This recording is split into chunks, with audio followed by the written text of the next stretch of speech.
Okay, so something pretty wild is brewing in the American Southeast. We're talking about potentially record-breaking weather. So could snow actually fall in Florida 2 winters in a row? I mean, that used to sound impossible. For some places, this would be a first. We're talking about shattering records that have stood for over a century. To really get why this is such a big deal, we gotta rewind to what happened in January 2025. That was the storm that just completely smashed a 130-year-old snowfall record in Florida. Just look at Pensacola, almost 9 inches of snow. It completely blew away the old 1895 record. Yeah, it was a massive storm that basically paralyzed a region that just isn't ready for ice. But this year's forecast?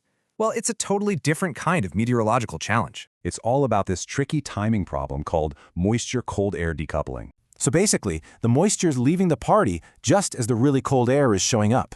And that means for most of the Deep South, we're just looking at a cold, measurable rain. But wait, if that's the case, how could it possibly still snow anywhere? Well, a few key things are in play, like a big dip in the jet stream and something called mesoscale banding. These bands can create these little corridors of heavy snow, maybe even 3 inches in parts of Georgia. To figure this all out, the hurricane hunters are actually flying a special mission right into the storm. But you know, the real historical kicker here isn't how much snow falls. It's about where.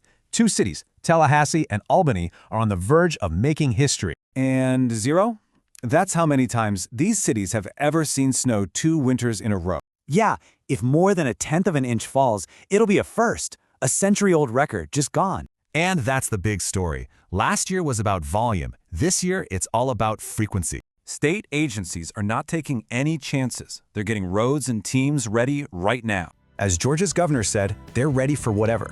That's a huge shift from being caught off guard. So you have to wonder, are these once-in-a-century southern snows becoming the new normal?